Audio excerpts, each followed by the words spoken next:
Welcome back. In this fourth module, we will focus on lawmaking and health emergency preparedness. New legislation could not address all essential areas which, although they may differ from one country to another, may include overall health system governance, risk management, data collection and use for all purposes, including surveillance, contract tracing, epidemiology, research, health planning, and national focal point communication with WHO, quarantine arrangements and travel measures, biosafety and biosecurity, coordination across all sectors and government levels depending on the health risk or in the event of a multi-hazard emergency, a multi-sectoral mechanism and clear lines of authority, protection for human rights, measures and approaches to ensure gender-responsive legislation and avoid or address unintended consequences for vulnerable groups,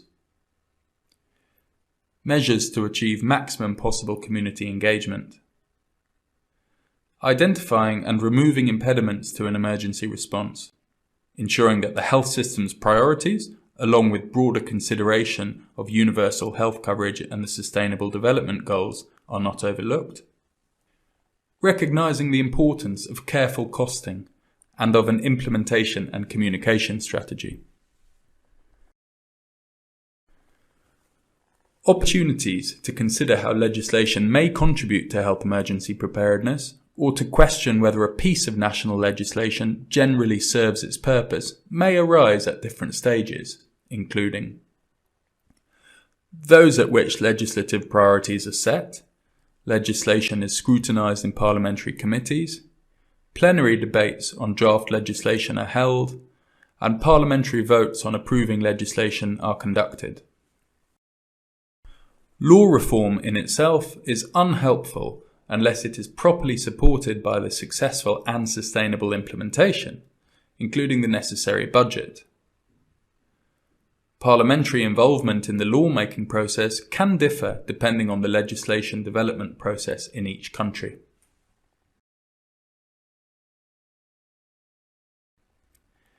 How might parliamentarians better equip themselves to undertake their important function of lawmaking in relation to health emergency preparedness? Is it possible to check current legal preparedness? Any consideration of legal reform should begin by considering what legislation already exists and the extent to which it already supports the aim of the desired reform. Knowing what legislation already exists is also essential to ensuring any proposed reform is consistent with or complements existing laws. The best approach is to run a full audit of all legislation, both inside and outside the health sector, that affects health system structure and function. A full audit of relevant legislation requires some time and technical skill, but is of enormous benefit for maintaining and improving the health system generally.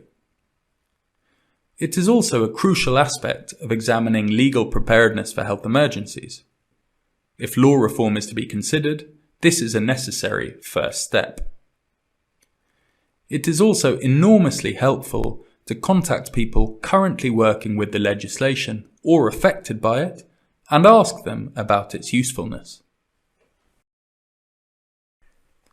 Preparing a country to respond to health risks and health emergencies necessitates planning and consideration of many potential system interventions and mechanisms. Preparedness implies the capability to identify risks and manage them before they escalate, and to be able to mount a response across all sectors and government levels for one hazard or for several.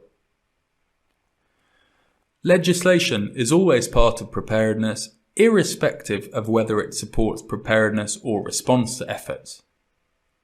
This is because the work to bring about legal reform can be quite long, depending on the complexity of the proposed reform. These questions are specific to health emergency preparedness, and using them may help parliamentarians to find out how the legislative proposal affect health emergency preparedness. How does the law affect health emergency preparedness? How does the law support health emergency preparedness? How does the law help to achieve the core capacities and obligations under the IHR? How does the law work with other existing powers and measures for public health protection, surveillance, and health emergency preparedness?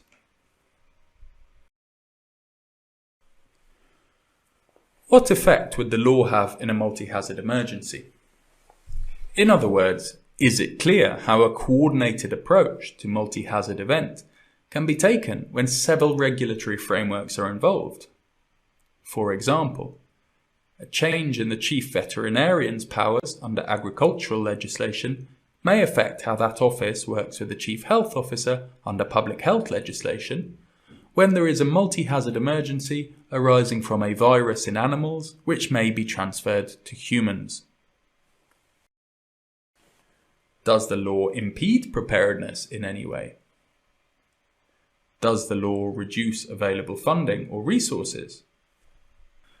Does the law establish a new regulatory framework that does not work with existing frameworks in multi-hazard emergencies? Does the law hinder emergency response measures? For example, does it introduce new obligations to prevent the sharing of health data, making it impossible to immediately communicate health risks to WHO, as required under the IHR? Does the law reduce clarity surrounding the leadership or authority to manage emergencies? Does the law provide a new power, right, responsibility, or obligation? How will any new obligations be enforced? Is any training required for officers with new responsibilities? How is implementation planned, including notifying all people affected, any necessary training, or any necessary resources, etc.? Are any standard operating procedures, SOPs, or protocols needed to ensure the reform can be part of a multi-sectoral, multi-hazard response? Some options for parliamentary action are: join a parliamentary committee with responsible for the health sector, health system, or emergency preparedness. If there is no such committee, advocate for it to be created within existing parliamentary rules for establishing such committees.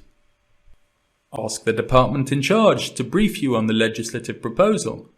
At the briefing, ask relevant questions, which may be drawn from those suggested above or from your own interest, expertise, or local knowledge. Ensure the proposed legislation complies with human rights and gender requirements.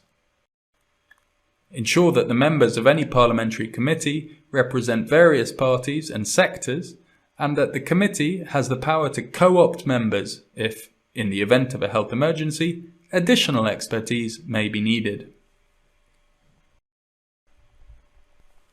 Ask questions in Parliament about proposed legislation.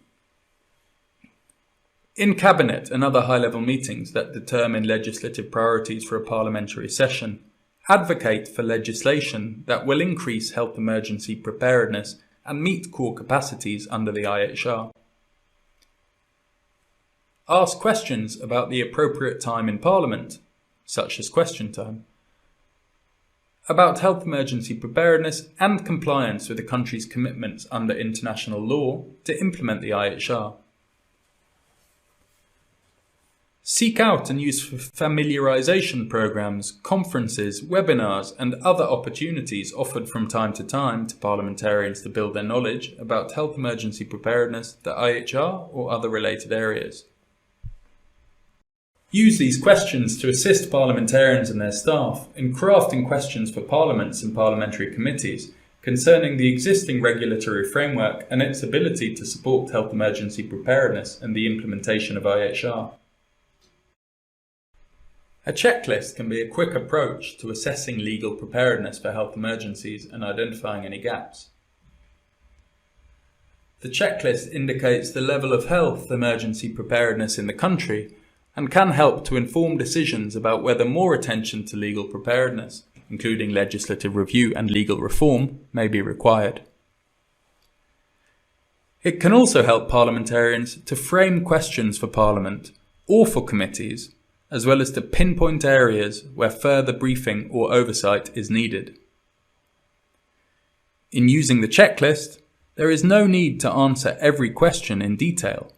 The questions may serve as prompts to examine legislation and to see what is currently in place to support implementation of the IHR. Most observers and system participants can benefit from a checklist to identify the extent to which countries' legislative architecture is fit for purpose in terms of managing health risks and health emergencies. Please visit the World Health Organization and Interparliamentary Union 2002, Strengthening Health Security Preparedness, the International Health Regulations 2005, Interparliamentary Union Handbook from the Resources page to refer to the table from Annex 1. Please refer to Annex 1 of the WHO IPU Handbook for Parliamentarians for a sample checklist that can be used as a preliminary tool for parliamentarians and their staff. How might a checklist of legal preparedness for health emergencies be used by parliamentarians? Parliamentarians may use the checklist to develop their own preliminary view of the country's status and quickly identify potential gaps. They may also use it as the basis for a request to a committee secretariat or a Ministry of Health for a briefing on legal preparedness. Lastly, using a checklist may help parliamentarians prepare for committee discussions of proposed law reforms. Let's recap what we have learnt. Preparing a country to respond to health risks and health emergencies necessitates planning and consideration of many potential system interventions and mechanisms. Legislation is always part of preparedness, irrespective of whether it supports preparedness or response efforts. Any consideration of legal reforms should begin by considering what legislation already exists and the extent to which they already support the aim of the desired reform. A checklist can be a quick approach to assessing legal preparedness for health emergencies and identifying any gaps. Here is a question that you can ponder over. Why is legislation always part of preparedness, irrespective of whether it supports preparedness or response efforts?